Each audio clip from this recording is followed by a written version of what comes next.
Hey folks, it's Don with Florida Deere. Today we're going to talk about the 6 things that new tractor owners can do. Okay, and before we start, I'm going to go over a little bit of my experience with tractors. I've owned my 1023 for not quite 2 years, and I'm almost at the 200-hour mark. Some of that is mowing, but probably the fair amount of majority of that is real tractor work. And I say real tractor work, I mean like loader work, tilling, bush hog, box blade, that kind of stuff. Stump grinding has been something that I've done quite a bit of since I've got the stump grinder. And before that, I had my John Deere 445, which is a large garden tractor. Had the same setup, very similar, rear PTO, had the 40 loader on it. So it did all, even though it was a gas engine, Kawasaki, it was still pretty similar to the 1023. I would say in many respects. So I have probably put about almost 300 hours on that before I ended up selling it and getting the 1025. So close to 400 to 500 hours, which is not really that much. And that's what I'm saying is I just kind of wanted to know where I'm coming from, bringing you this information in a little bit of time that I've been on a tractor and what I have learned, I guess, is what I'm saying. And what I would say is the first thing I would do as a tractor owner, new tractor owner, is I would watch a lot of YouTube videos. I'd watch Tractor Time with Tim. I'd watch Good Works Tractor, Tractor Mike. I would probably watch Neil's videos for Messniks. The first two guys operate the John Deere 1 series, so naturally I'm more drawn to them than some others. And then there's a lot of other YouTube videos I watch about tractors, but those are kind of some of the main culprits. And the reason why I say that is when I was brand new in real estate, which is now 17 years ago, I didn't have that much business. I didn't have any kids at the time. And I didn't really know what I was doing because, again, I was new. So what I did was I took every class I could find on real estate for continuing education. We were only needed 14 hours every 2 years, which I think is a really low bar for education for a professional. But in any case, I probably took 30 hours a year for each of the first couple of years I had. Basically, I took so many courses I couldn't find any other courses that I hadn't taken at one point in time. So, and that's probably not exactly true, but some of the more unusual ones didn't come up as often or whatever. And the reason for that is I figured I'm going to see what people do right, and I'm going to see what people do wrong, right? And it's the same thing with the tractor stuff. You'll find quickly, I think the ones I mentioned are pretty good. They're pretty good tractor folks. I think they're going to shoot you in the right direction. The couple that I mentioned do sell a lot of products, so you can be careful, I guess, on that. I suppose in the sense that you might want to buy more things after you watch some of their videos and stuff. And I'll get into that in a little while here too. So the next thing I would do, and maybe this really would be the first thing, but I kind of put it second, was read the owner's manual. Okay, read the owner's manual for the tractor. I got the owner's manual for the loader, and each of your attachments are going to come with a loader's manual. They're going to tell you how to cut down a PTO shaft so it'll fit your tractor correctly. They're going to tell you about things like transport pins on stump grinders, which was a mistake that I had made. And as much as I like to say that, I do all this stuff, I didn't read the owner's manual on a stump grinder. I watched the videos, and they probably went over that in the video, but I missed that part. So anyways, you read the owner's manuals and watch the videos in their entirety, you probably won't make those mistakes.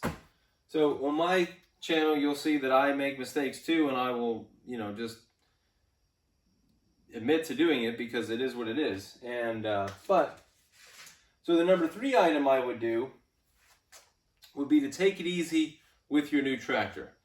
I wouldn't go headlong in any major huge projects or any projects that are for other people. Maybe I would kind of keep it to my own property initially until you get sort of more familiar with the tractor, until you kind of understand its limits a little bit more, and maybe your limits as well on the tractor and how you feel comfortable with it. Don't try to do a bunch of extra crazy stuff that you're not really proficient at doing until you get until you build your experience level up. That's what I would suggest there. So number 4 would go back to that buying products thing. So I would only buy what you need to have or what you think you can use. Okay. So for me, it was a mid-mount mower and also the loader. Okay.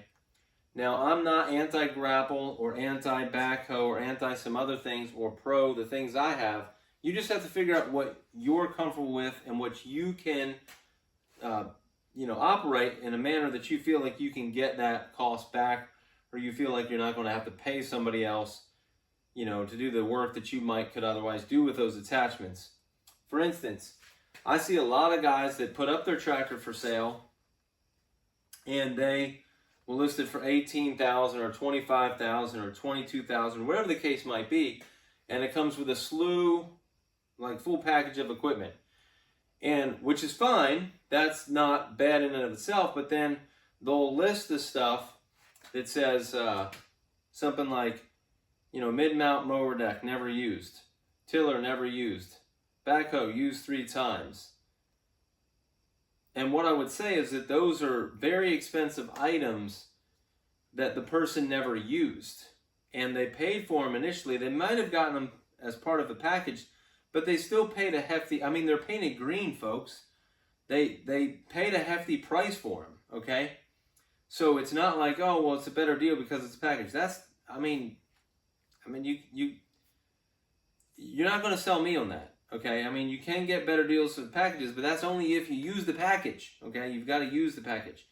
For me, a backhoe is just not useful. Yes, it would be useful. I probably could have used in the last 2 years, probably backhoe once, maybe twice so far. So at $7,000, it's just too much money for me. A loader, I think everybody should get a loader on a tractor. And if you're never going to use a loader and you're just going to mow your yard, you probably want to get a 0 turn or something else. And I hate to say that, getting a 0 turn, but honestly, if you're going to get a tiller, tillers are $1,500 and up. You're going to have to use the tiller. You're either going to have to use the tiller at your house, for neighbors, for family.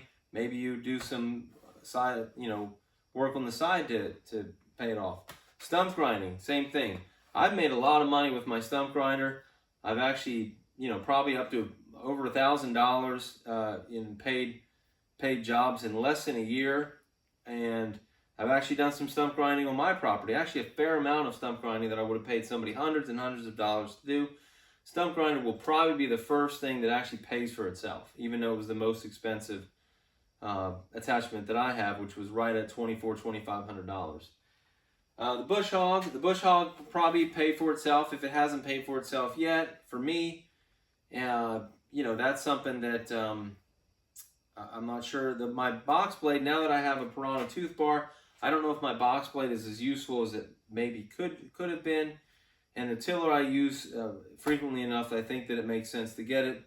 Grapple, I'm still on the fence sort of about getting a grapple. I just don't know that I can justify its cost. But what I'm saying here is everybody's not like me, so you have to figure out maybe a backhoe is the best thing for you. Maybe you need a grapple because you clean up a lot of brush, and it's a good complement to some of the other stuff that you have. Maybe you like flail mowers or a number of other things that I don't have. You just got to figure out what you can use to make it make sense for you is the way I would do it. And I say this is the bonus sort of because if you haven't bought a tractor yet, you can kind of consider these things.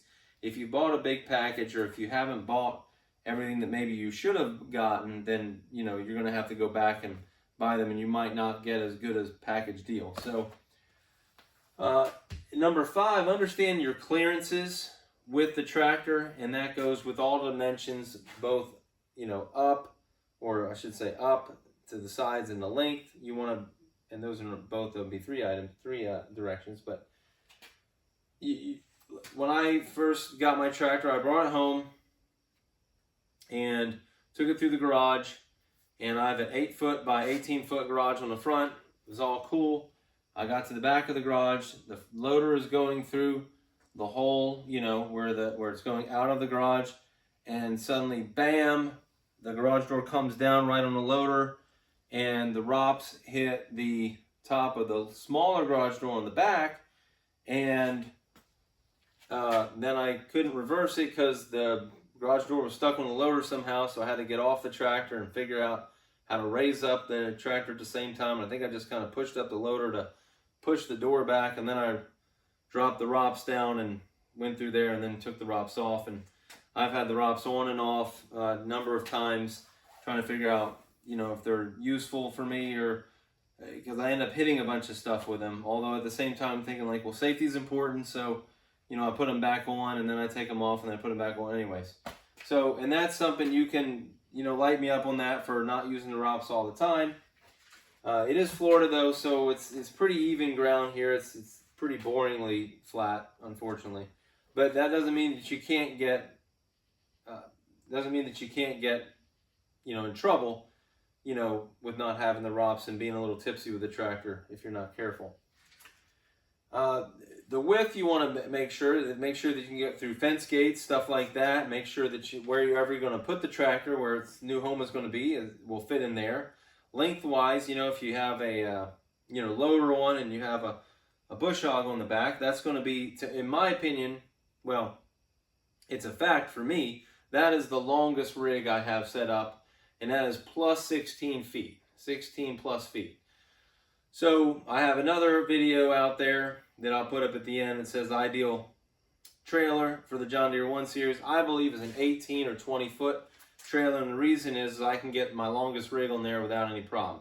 I started with a 14 footer, and I had to put the loader over the front rail and curl the tire back on the bush hog, and it was a mess because I had to break out the tools for that. And it was right at the limit of what that trailer could really handle anyways at 3,500 pounds. You know, that setup was, you know, 2,500 plus, or right around 2,500 plus, with the trailer's 950. So as you can see, you know, I'm closing in on what the maximum is for that single axle trailer. They sell a lot of those package deals with 16-foot trailers, but then you see the picture, and the tractor, you know, has the loader down all the way up front, and it has the tail end of the bush hog hanging out of the back of the trailer. Clearly, that's, in my opinion, that's too small. I would want to keep everything on the trailer. Ideally, I have an 18-foot that I got a pretty decent deal on. Ideally, if I did it again and I bought brand new, I would probably go with a 20-footer, just for a little bit extra space, and probably go with a car hauler on that. But those are just a couple things you want to, you know, be mindful of, is the clearance and the dimensions. And then the last thing is tractor ballast. If you have a new tractor, you need to get some ballast right away. Before you do any sort of major projects, you really get into the tractoring stuff, you want to get a ballast box, you want to get some rear attachments to put on there, one of the two. I like the ballast box for a number of reasons. There's another video I did on tractor ballast that for new tractor owners, you can look that up. Maybe I'll put that on there too at the end. And but the ballast box does cost extra money, but it can double as, you know, toolbox, and you know, holds garden rakes and stuff like that as well. And it's compact, so you can work in tighter areas with the ballast box. If you have a tiller on there, which is pretty heavy, and then all of my other implements or attachments are a little bit less heavy, around the 300 range. The tiller is almost 500. Those are a little bit bulkier, so if you're in a tighter area, they're not going to be as efficient as a ballast box in keeping yourself from hitting other things. So, and that pretty much wraps it up. Those 6 items, you know, that I would do as a new tractor owner. And I mean, I do those things now. I still kind of will review parts of the owner's manual. I will still watch other new videos that people have about tractors, either on the, you know, Facebook page that I'm on, or just, you know, looking at stuff on YouTube. So anyways, I hope you found this video helpful if you're a new tractor owner, or even if you're, you know, a person that's had a tractor for some time now. And I would just say, if you found it helpful, hit the like button for me, and if you think I'm out of my mind, you can hit the, you know, dislike button if you want. If you wanted to see more videos like this one, that deal with the John Deere 1 Series in particular, and some of my other garden tractor, John Deere garden tractors that I have, then you can hit the subscribe button up here in the left-hand corner. And then I have a couple of those other videos that I previously spoke about the trailer, the tractor ballast, and you know, some other things that you guys might want to watch. Anyways, I appreciate you watching. Have a great night. Bye.